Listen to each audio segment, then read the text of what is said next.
If you've been watching my videos for a while, two things. First, thank you. Secondly, you know I am really passionate about taking really common interview questions and then showing you how to answer them. In fact, if you go to my YouTube channel, I actually have a playlist, Interview Questions and Answers. It has 20 of the most commonly asked interview questions, and it shows you exactly how to answer them.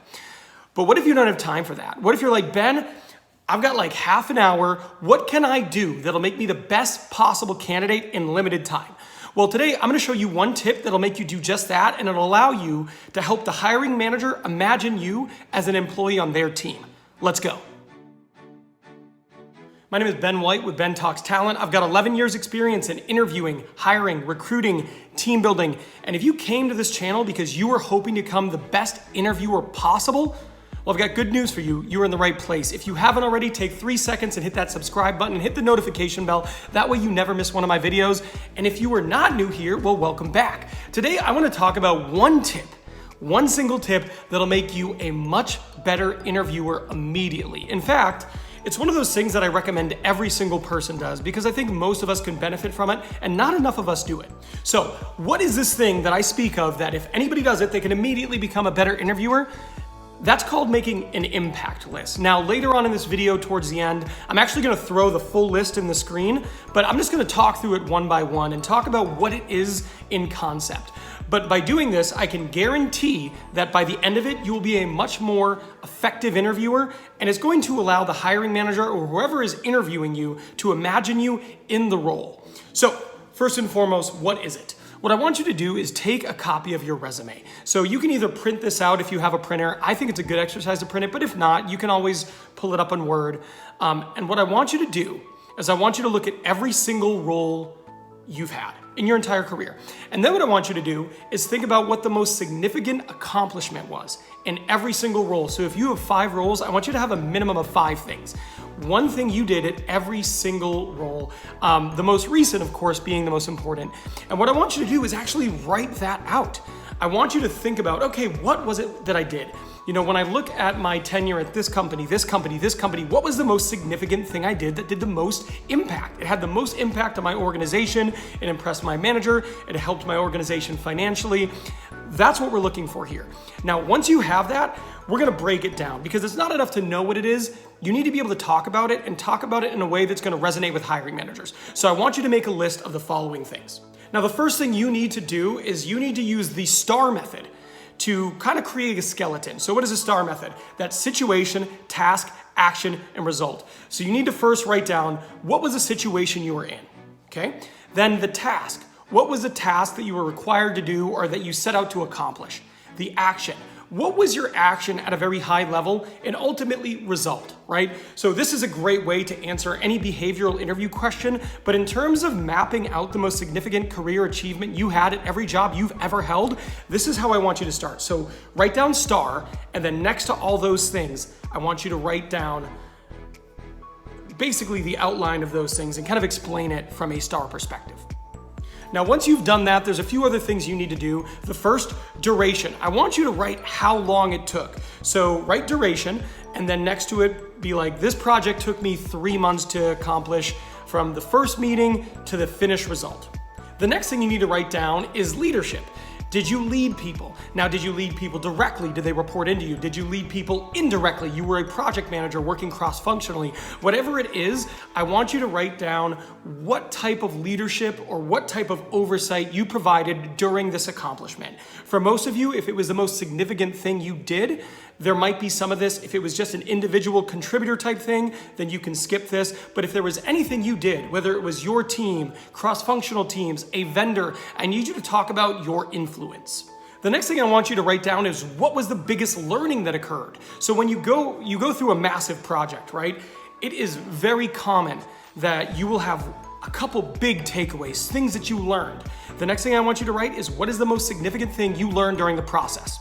By the way, if you're still here, do me a favor. If you are getting value from this, if you're enjoying this video, hit that like button. It is a way for you to tell the YouTube algorithm that I don't suck. If you think I suck, don't like it. If you think I'm terrible, this is a terrible video, then don't hit the like button. But if you're receiving any value, do me a favor, hit that like button.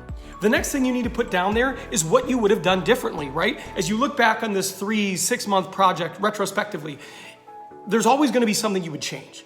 It doesn't have to be a significant thing, but if there was anything you could go back and change, what would that thing be? The next thing I want you to write down is the key moment that allowed success to happen, right? So there's always that one moment, or there's not always, but a lot of times there's one moment where there's that aha moment or a big domino that had to fall in order for you to be successful in this project. What was that project? It really makes sense for you to know what that is and identify it, so write that down next. A really important thing I want you to do next is write down what you did versus what the team did. So if this was a team project, you need to be able to clearly explain what your contribution was and what are the things the team did. A lot of hiring managers put a lot of stock in this. If you tell the story we, they're gonna be, okay, I know what the team did, but Ben, what did you do? And if you go I, they might think you're self-centered. So you need to strike that balance between I and we, but it's also really, really important to know what it was you did and what it was the team did. So write that down next. The next thing is maybe the most important. To me, it's one of the things that can make a massive difference in how you're perceived by the hiring manager, and that was what was the outcome. Now, bonus here, if you can do this, you should always try to do this. What was the cost savings? Or how did you make the organization money? Or how did you take a 6-week process and turn it into a 3-week process? What you're looking for here is impact, because when I said earlier in the video that this is going to allow the hiring manager to picture you as a member of their team, this is really what does it. This is what gets it across the finish line.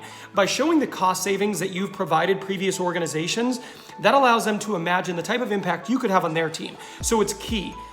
This might take a little bit more research. It might be a little bit harder than all the other bullets, but I'm telling you, it is absolutely important. If you can figure out exactly what it was that you saved them, time-wise, money-wise, redundancy-wise, scrap-wise, whatever it is, if you can put there a number, that is gonna make a huge impact in how this story lands. The last thing here, and this is kind of a bonus, what did you overcome?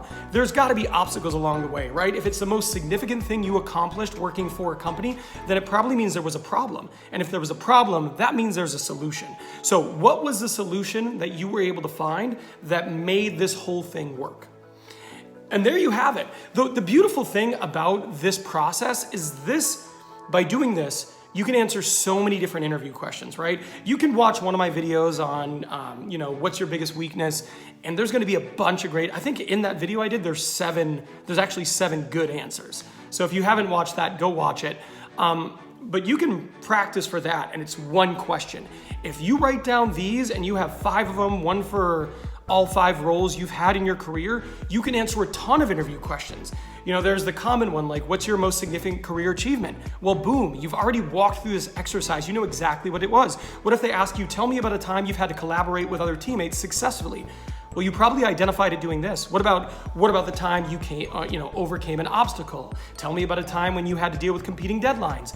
There are tons of examples buried in all these accomplishments, and if you take the time to actually write them out, figure out all the details, all the specifics, refresh your memory because you have it, it's just hidden in your brain. Most of the people, if you ask them on the spot, they won't be able to recall. But if you do the prep work and you jog your memory and you familiarize yourself with your significant accomplishments, you'll be able to use them that much more effectively in an interview. Doing this one exercise will make you a better interviewer immediately. And there you have it. I hope you liked this video. If you haven't already, do me a favor and subscribe, hit that notification bell, and again, drop a like so YouTube doesn't, so they know I don't suck.